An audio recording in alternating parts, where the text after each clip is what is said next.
지금은 전 세계적인 이 역경의 때입니다. 심각한 역경의 때죠.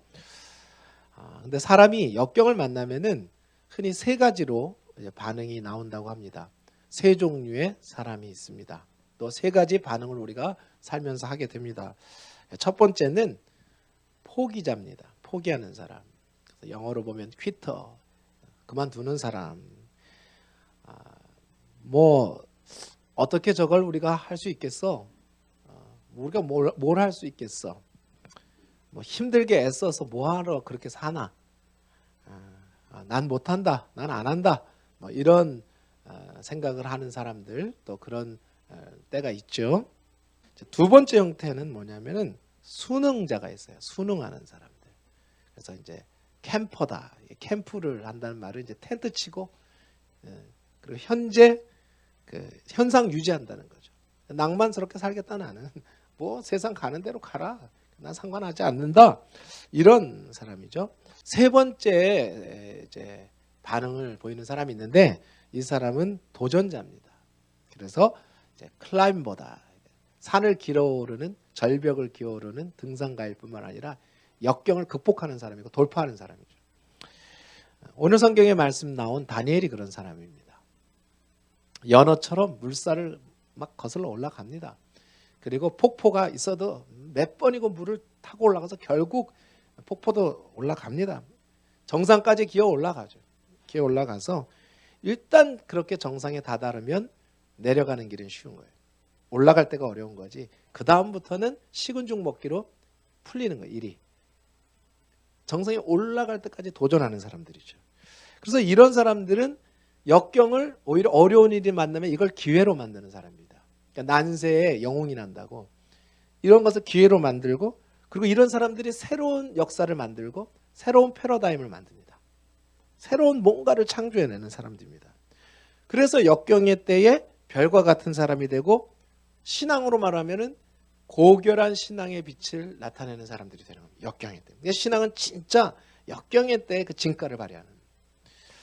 자, 다니엘은요, 그 멸망과 포로기 어두운 시대 가운데 불신앙의 문화로 가득 찬 곳에도 둘러싸여 삽니다. 뭐 사방에 음란하고 쾌락 중심이고 권력을 숭배하고 돈을 숭배하는 문화가 가득합니다. 그 한 가운데 쓰나미와 같은 이 우상 숭배 문화 가운데 딱 그 한중간에 서 있는 거예요. 그러면 이런 시대 가운데 우리가 어떻게 누구의 길을 걸어가야 되냐? 또 오늘 저희가 요나의 길을 갈 거냐, 에스더의 길을 갈 거냐, 아니면 다니엘의 길을 갈 거냐, 주님이 말씀을 하고 계시는 거죠.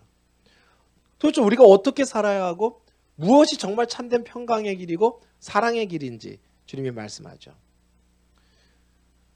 다니엘이라는 사람을 보면은 이 사람은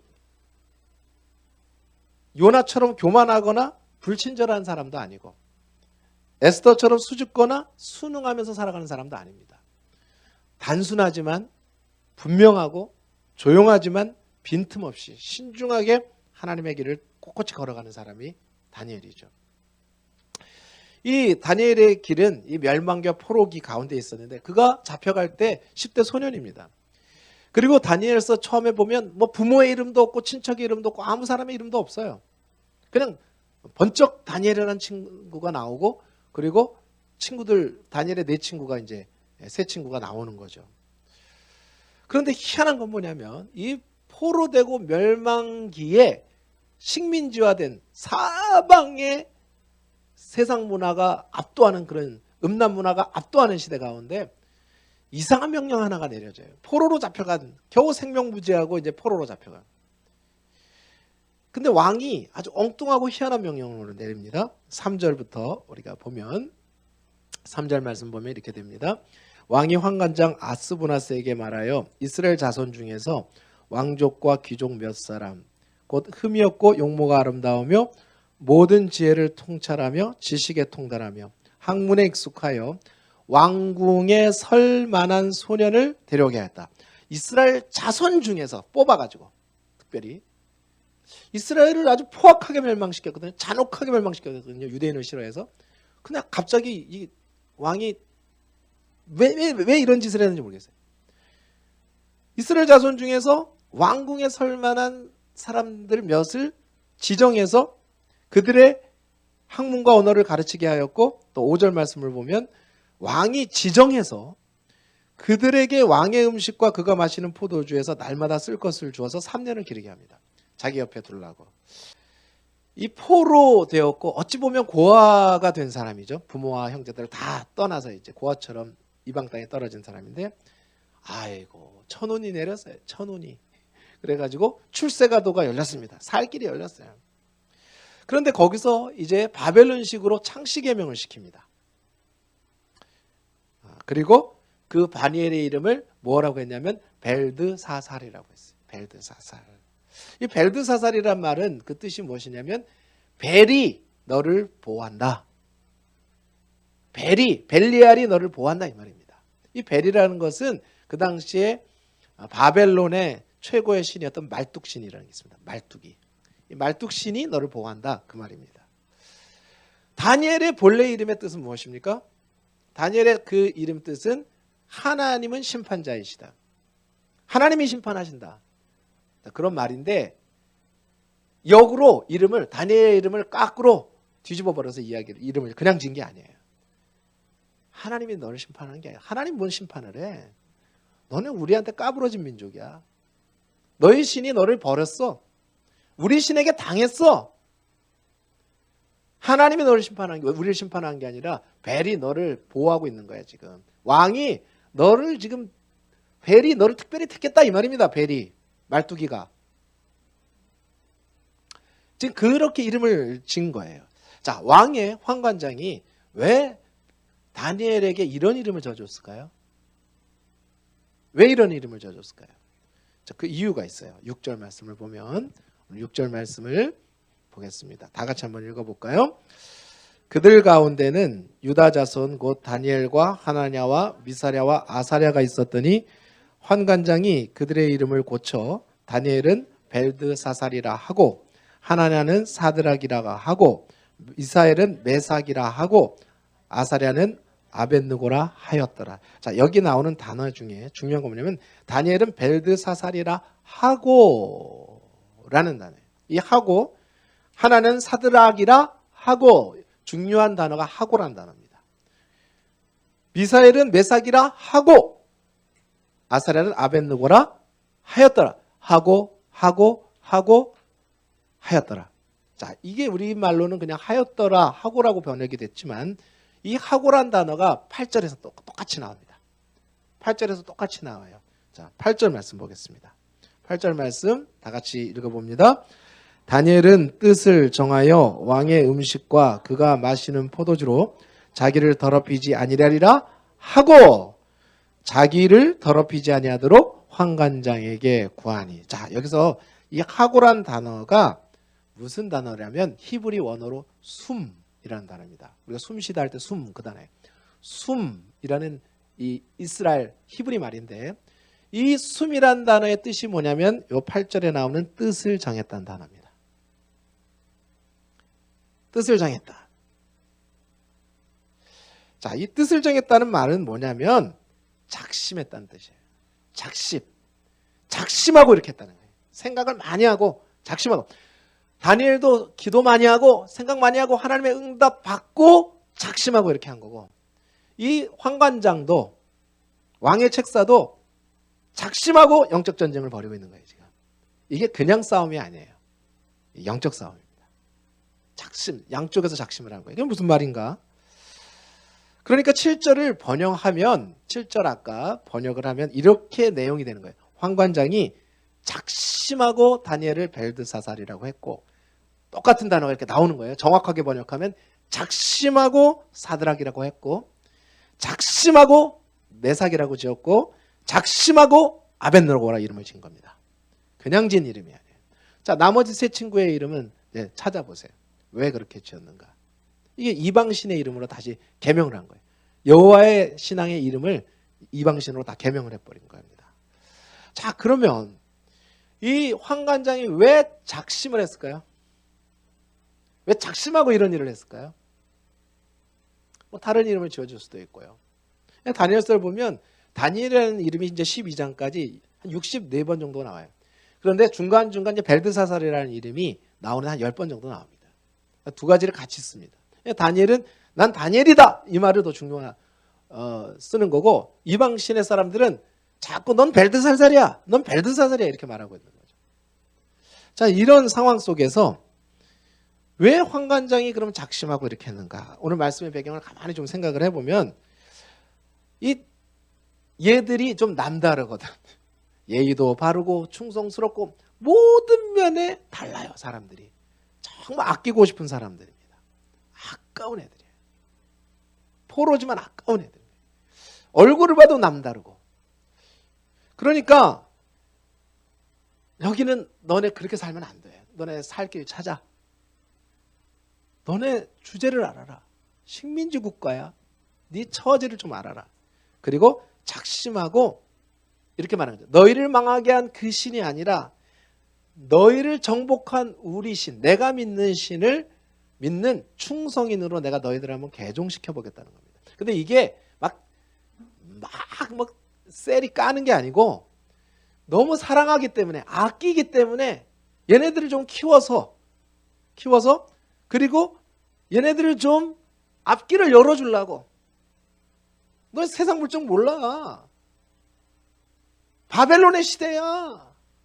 이 나라는 지금 흥황하고 있어. 막 대세야, 대세. 너희들이 하나님 섬긴다고 망했잖아. 아니야. 정신 차려라. 너 기독교에서 빨리 태어나와. 신앙 버려. 정신 차려. 쏟고 있는 거야. 세상 따라 살아. 그렇게 살아서 성공하는 게 아니야. 난 너희들 아낀다. 그래서 작심하고 얘네들 좀 눈을 띄워보겠다. 이 골수 신앙에서 좀 빠나와서 어리석은 신앙생활하는 너희들, 내가 너희들을 좀 눈을 떠주게 해보겠다. 이런 말이죠. 이런 마음으로 개종을 합니다. 그런데 이 상황에 대한 다니엘과 세 친구의 반응이 다른 거예요. 이게 반응이 오늘 중요한 겁니다. 어떤 반응을 하고 있는가. 이런 작심의 영적 작심을 알고 있으니까 사랑하는 것도 알고 자기를 아껴주는 것도 알아요. 근데 다니엘이 마음속에 또 작심을 합니다. 다니엘의 작심이 뭡니까? 다니엘의 작심이요. 자, 보세요. 다니엘의 반응을 보면 이 왕이 내린 특별실과 특별주입니다. 3년 동안 이걸 특별히 사랑해서 내려주는 거고, 아껴서 내 신복으로 만들려고. 너무 사람들이 특별해 보이니까. 내 신복으로 만들면 얘네들은 딱 내 편으로만 만들었다면 우리나라가 강성해질 거예요. 이런 인재들을 버릴 수가 있나? 자, 그러면 우리가 생각할 때 이렇게 생각할 수 있어요. 아니, 먹고 마시는 게 뭔데? 그게 뭐 그렇게 중요하다고? 이것 좀, 이름도 벨드사살이고 이방 문화 안에서 그들과 함께하고 그들과 함께 결정하고 그들과 정치하고 그렇게 살아가야 되는 상황입니다. 이 더 큰 산들이 많은데 먹는 게 뭐라고? 지금 먹고 마시는 게 뭐라고 여기다 목숨을 걸어요? 먹고 마시는데 무슨 목숨을 걸 일이 있습니까? 신약 성경에도 보면 바울이 그런 얘기를 하잖아요. 아니, 내가 이방신에게 드린 고기를 먹느냐 문제를 고린도 교인들이 이야기를 합니다. 이거 먹어야 되냐면, 그 당시에 모든 고기는, 시장에 나오는 고기는 신전에서 도축한 것들이니까, 이방신전에 도축한 거니까. 양심을 위해서 먹지 않아도 된다. 하나님 만드시기 때문에 내가 믿음으로 먹을 수 있다. 믿음으로 먹을 수 있다. 우상 제물도 먹을 수 있다. 믿음으로. 내가 하나님 주신 거라고 생각하고 믿으면 그게 먹고 마시는 게 그렇게 중요하지 않을 수도 있는 거예요. 신앙에 있어서. 내 신앙에 따라서는요. 근데 왜 여기다 목숨을 거냐 이 말이에요. 다니엘이 여기 목숨 걸기로 했습니다. 목숨 건 거예요. 그러니까 환관장이 뭐라고 얘기를 합니까? 내 목이 위태한 일이다. 지금 내가 너희들에게 이걸 해주고 싶어. 그러나 내 목이 위태한 일이야. 이건 내 목 걸어야 된다. 네 목이 아닌 내 목을 걸어야 돼. 허락받을 수 없는 일이죠. 서로 양보할 수 없는 상황이에요. 자, 그런데 다니엘이 여기서 죽기를 각오합니다. 여기에 생명을 걸어요. 참 희한하다. 참 희한하다. 왜 여기 먹고 마시는 거에 생명을 걸지? 이상하지 않아요? 여기다 목숨을 걸죠? 이유가 8절에 나와 있습니다. 오늘 8절에는 뭐라고 얘기하냐면 그가 뜻을 정하여 작심을 하고 왕의 음식과 왕의 포도주. 이게 중요한 게 왕의 음식과 왕의 포도주라는 단어예요. 그리고 그 뒤에 더 중요한 단어가 나옵니다. 뭐냐면 자기를 더럽히지 아니하리라 하고 자기를 더럽히지 아니하도록. 자, 다니엘이 왜 이런 먹고 마시는 데 결정을 내는 자기가 더러워진다. 이게 뭐냐면 신앙의 순결을 잃고 영혼을 더럽히는 일은 안 하겠다는 겁니다. 밖에서 세상에 홍수가 오고 비를 맞을 수 있고 남들이 던지는 오염물을 투척받을 수는 있어도 내가 그거 먹고 내 영혼 더럽히지는 않겠다는 거예요. 이 결정의 이유입니다. 자, 성경학자들이 다니엘이 이 음식을 왕의 음식과 왕의 포도주를 거부한 이유를 4가지 정도로 얘기를 해요. 4가지 정도로 요약을 해봤어요. 첫 번째, 왜 여기다 목숨을 거는가? 첫 번째 한번 다 같이 해볼까요? 시작. 부정한 음식.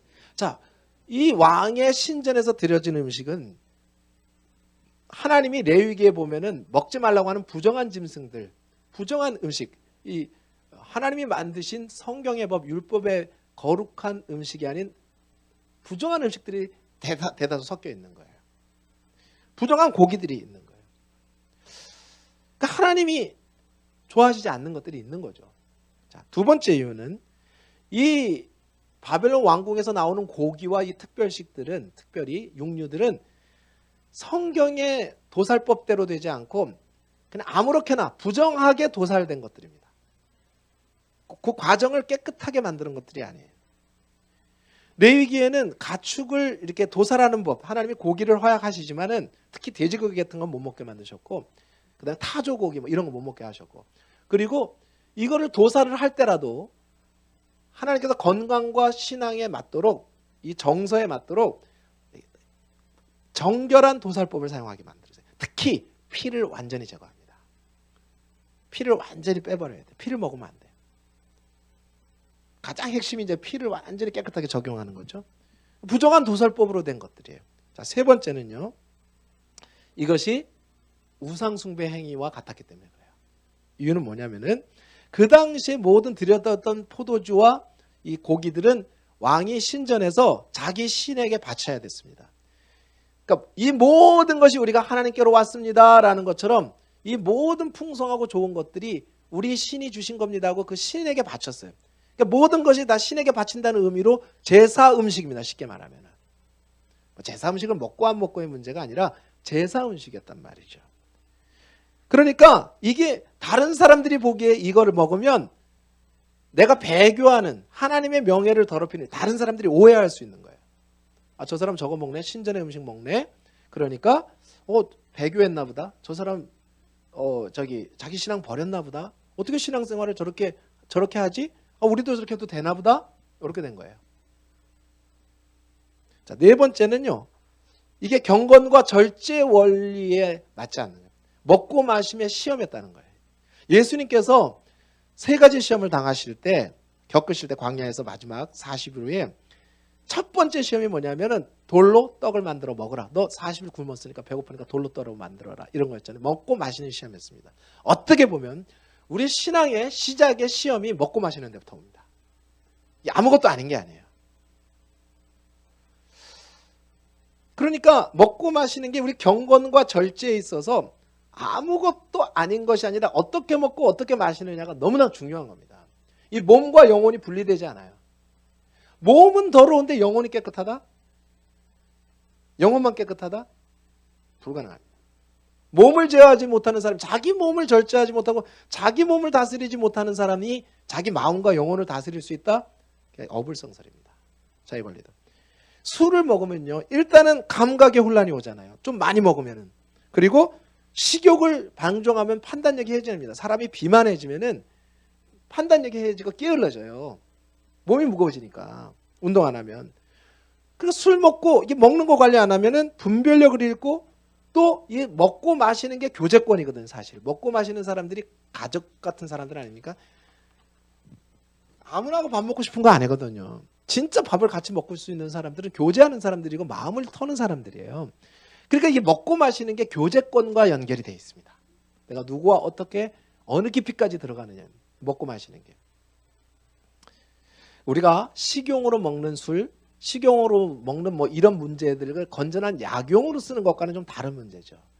자, 그러니까 우리가 이게 신앙의 분별력과 정결한 삶을 위해서 먹고 마시는 거, 특별히 외적으로 먹고 마시는 것도 있지만 미디어들이요. 미디어. 요즘 영상, 뭐 세상에 나오는 많은 미디어들, 이것도 음식과 왕의 음식과 왕의 포도주가 인 것은 먹으면 안 되는 겁니다. 영적인 게 더 중요하죠. 영적인 먹고 마심이.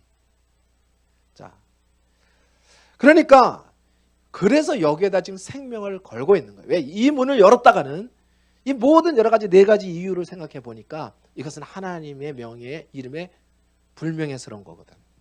이건 신앙을 걸고 지켜야 되는 문제였어요. 지켜야 되는 문제였습니다. 이 방탕한 바벨론 문화의 한복판에서, 그것도 바벨 문화의 핵심이라고 하는 가장 음란하고 가장 사악하고 가장 사보타지가 많고 정치적으로 서로 죽이고 죽이는, 그냥 야합하고 타협하고 이리 갔다 저리 갔다 하는 바벨론 왕궁의 한복판에서 내가 신앙과 나를 지킨다는 건 쉬운 문제가 아니에요. 거기서 자기를 지켜내야 되는 거예요. 그래서 하나님과 자신 앞에서 이 절제의 삶을 살 수 있는 길을 생각하게 된 거죠. 자, 이렇게 다니엘이 이 문제에 대해서 첫 번째 자기 신앙과 마음을 거는 겁니다. 목숨을 걸었어요. 자, 그 결과가 어떻게 됐습니까? 그 결과는 하나님께서 높이시고 이 사람을 높여가지고 결국은 이 네 시대 동안 총리를 만드시는데, 그거는 자기네 자수성가를 하도록 하거나 그리고 총리로서 성공했다는 걸 우리가 보여주려고 하신 건 아니죠. 그 목적은 있는 게 아닙니다. 그건 전혀 하나님의 의도가 아니에요. 다니엘이 총리가 됐더라, 에스더가 왕비가 됐더라, 이거 하나님의 의도가 아닙니다. 왜냐하면 다 총리 됩니까? 신앙 지키면 다 왕비 됩니까? 신앙 지키면 죽을 수도 있어요.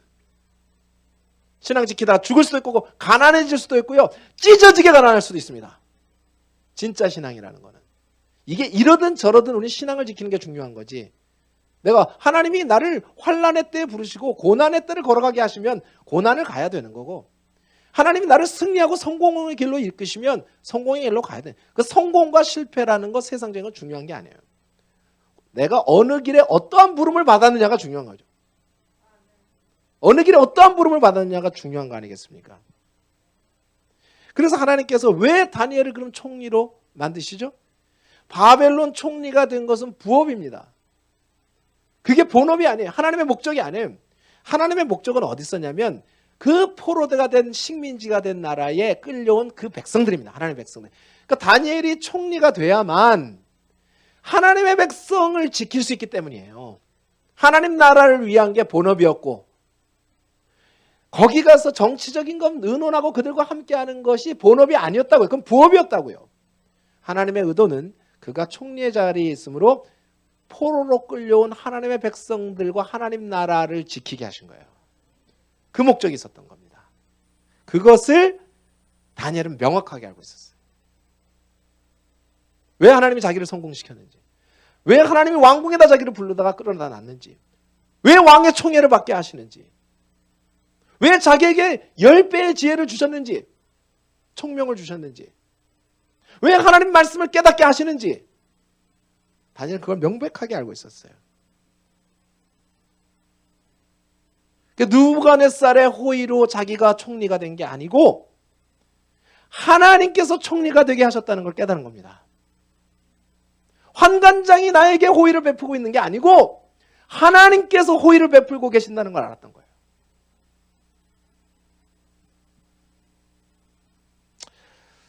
자, 9절을 해서 우리 17절, 19절, 20절 말씀을 한번 다 같이 보겠습니다. 그런가 안 그런가? 9절 시작. 하나님이 다니엘로 하여금 환관장에게 은혜와 긍휼을 얻게 하신지라. 하나님이, 자 17절, 하나님이 이 네 소년에게 학문을 주시고 모든 서적을 깨닫게 하시고 지혜를 주셨으니 다니엘은 또 모든 환상과 꿈을 깨달아. 자, 이 하나님을 향한 자기의 불타는 열정과 하나님을 향한 사랑을 불태웠을 때 하나님이 그에게 주신 결과가 뭐냐 이 말이에요. 19절이에요. 3년 후에 있는 일입니다. 시작. 왕이 그들과 말하여 보매 무리 중에 다니엘과 하나냐와 미사엘과 아사랴 같은 자가 없으므로 그들을 왕 앞에 서게 하고 왕이 그들에게 모든 일을 묻는 중에 그 지혜와 총명이 온 나라 박수와 술객보다 10배나 나은 줄 아니라. 왕이 딱 질문을 해보는 거예요. 3년 후에. 그런데 박수란 말은 지금 우리 성경이 박수지만 박사입니다. 가장 엘리트 명문대학을 나온 박사들보다 10배나 나더라. 지금으로 말하면 누가 그렇게 하셨는가? 그러면 왜 그들에게 그런 지혜를 주셨는가? 그 신앙에 작심이 있었기 때문에. 작심이, 중심이 있었기 때문에 하나님이 그렇게 하셨다. 그러니까 다니엘이 이런 결단을 내린 데는요, 세 가지 결론을 볼 수가 있어요. 첫 번째, 그가 그냥 우연히 살아났거나 내가 우연히 천운이 좋아가지고 왕궁에 꼽혀온 게 아니에요. 하나님의 은혜로 자기가 살아있고 내가 왜 이 시대에 여기서 이곳에서 이 일을 해야 되는지를 알았어요. 내가 이 시대에 왜 여기서 이 시대에 태어나서 왜 여기에 끌려올 수밖에 없었는지. 그게 다 하나님의 은혜 가운데 내가 오늘도 여기 서 있음을 알았던 거예요. 두 번째는 다니엘은 왕의 악인의 궁정에서 악인의 궁궐에서 첫날보다 내 하나님 집에서 하루가 귀한 걸 알았던 사람이에요. 내 하나님 집의 하루의 귀중성을, 그 가치를, 하나님과 함께하는 기쁨을 알아요. 다니엘은 의의 길이 뭐고 평강의 길이 뭐고 생명의 길이 뭐고 사랑의 길이 뭔 줄 알았어요. 우리가 살아가야 할 길의 인생길이 뭔 줄 알았다고요. 그의 신앙의 이 결단이 오늘 1장에서 보여지는 거예요. 말씀을, 결론을 제가 맺겠습니다. 최근에 인스타그램에서 신재홍이라는 이 청년 목사님이 쓴 이제 글들이 나와요. 페이지 처치라고. 한 5만 명 정도의 이제 팔로워가 있더라고요. 책으로 나와서 제가 좀 읽어보고 있습니다. 근데 이분이 어려운 환경 속에 다니엘처럼 이렇게 극복해 나가는 과정을 말하고 있고, 그리고 목사로만 일한 게 아니라 사회에서 사회인으로 계약직, 목회도 해야 되니까 계약직으로 일을 하면서 느꼈던 성도로서의 신앙의 삶과 주일로서 목회자로서 답을 내려야 할 신앙의 질문들에 대해서 책을 썼어요. 거기에 제가 두 가지의 중요한 글을 보고 결론을 좀 맺으려고 합니다. 첫 번째, 신앙은, 한번 다 같이 해보세요. 신앙은 생활도 아니고 생존도 아니고 생명이다. 자, 이게 무슨 말이냐면요, 우리는 믿음 생활, 신앙 생활이라고 얘기를 합니다. 자, 그런데 세상 사람들이 밖에서 살아가고 하루 오늘 일하면서 이 땅에서 살아가는 것은 생존입니다. 생존의 문제예요. 자, 그러면 질문을 던져봅니다. 생활이 생존을 이길 수 있을까요? 생활이 생존의 문제를 이길 수 있을까요? 결론은 못 이깁니다. 어떻게 생활이 생존의 문제를 이기겠습니까? 그래서 오늘 많은 사람들이 신앙을 생활로 생각하면 생존 때문에 신앙을 떠나는 거예요. 버릴 수 있는 겁니다. 자, 그런데 이것은 성경적인 가치관이 아니고 잘못된 생각이라는 겁니다. 신앙은 생존이 아니라 생명이라는 거예요. 생명이라는 거예요. 믿음은 생명입니다. 이건 살고 죽는 문제. 그러니까 생명은 생존을 이깁니다. 생명은 생활도 이깁니다. 그래서 우리가 신앙을 지키고 믿음을 지키는 거예요. 연어처럼 마치 자기 온몸이 갈갈기 찢어지고 터지고 갈라지면서도 자기가 태어난 본류를 향하여 기어 올라가는 거예요. 자기가 태어난 강의 근원을 향해서 자기의 연어의 삶의 목적이 있잖아요. 연어의 인생의 목적지가 어디입니까? 태평양 돌아다니는 거예요? 자기가 태어난 곳으로 돌아가서 강의 원류까지 온몸이 찢어지고 갈라지고 올라가서 거기서 새 생명 낳는 거예요. 수많은 생명을 거기에 올라가야만 탄생시킬 수 있습니다. 이게 생명이에요. 그래서 우리는 거슬러 올라가는 거예요. 그러니까 우리는 신앙을 지키는 겁니다. 두 번째는 신앙은 생명이고요. 두 번째는 할 수 있지만 안 하는 능력. 이 세상에서 가장 큰 능력이 뭔가? 이 내용을 보니까 이런 내용이 있어요. 이런 내용이. 그 글에 제가 그대로 옮겨서 한번 같이 보도록 하겠습니다. 다 하실 수 있지만 안 하시는 이유라는 글을 썼어요. 그 안에. 너무 마음의 울림이 커서 좀 나눠보고 싶습니다. 읽어볼게요. 모든 것을 다 하실 수 있다고 하시지만 기도를 들어주지 않고 고난이 있는 이유는 하나님이 무능력하시기 때문일까? 모든 것을 할 수 있는 능력보다 더 큰 능력이 있기 때문이다. 할 수 있는 것을 안 할 수 있는 능력이다. 빨리 운전할 수 있는 능력이 있지만 법에 따라 안전하게 달리는 것이 운전을 더 잘하는 것이다. 할 수 있는 것을 제어할 수 있는 능력이 더 큰 능력이다. 죄를 지을 때마다, 교만할 때마다 벌을 주실 수 있지만 더 큰 능력이 있다. 그것을 안 하실 수 있는 능력이다. 벌을 안 주실 수 있는 능력. 모든 사람이 모든 것을 할 수 있도록 완벽하게 만들 수 있지만 더 큰 능력이 있다. 그것을 안 하실 수 있는 능력이다. 모든 걸 다 할 수 있지만 하나님의 성품과 계획에 안 맞으면 안 하신다. 내 뜻과 내 기도대로 안 하고 계신다면 더 큰 계획이 이루어질 것이다. 더 큰 능력을 보여주시고 계시기 때문이다. 예수님이 잡히실 때 하늘의 군대를 부를 수 있는 능력이 있으셨지만 그걸 안 할 수 있는 능력을 보이셨다. 그래서 온 세상을 구원하는 큰 뜻을 이루셨다. 우리가 다 같이 한번 읽어볼까요? 우리도 더 큰 믿음을 가져야 한다. 안 하는 믿음이다. 죄를 지을 수 있지만 안 짓는 믿음. 원망할 수 있지만 원망하지 않는 믿음. 흔들릴 수 있지만 흔들리지 않는 믿음. 미워할 수 있지만 미워하지 않는 믿음.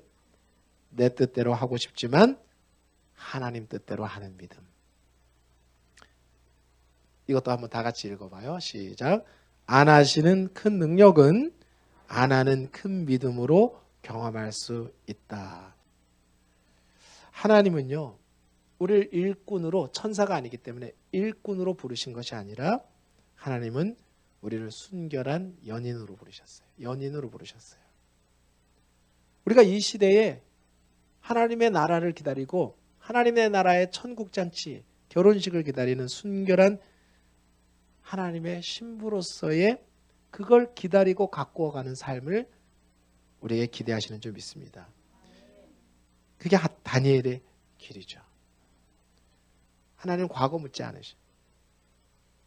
하나님은 과거를 묻지 않으셔. 오늘도 이 길을 꿋꿋이 걸어가고 그 결혼식 기다리고 있는가? 자기를 단장하고 있는가? 좋아서 하는가? 마지못해 울면서 갑순이처럼 시집 가는가? 갑돌이와 갑순이 스토리가 되는가? 아니면 이몽룡과 성춘향 스토리가 되는가? 둘 중에 하나겠죠. 오늘 우리가 이 시대를 살아가면서 우리가 사는 시대를 분별하면서 신앙에 작심하는 날이 되시기를 바랍니다.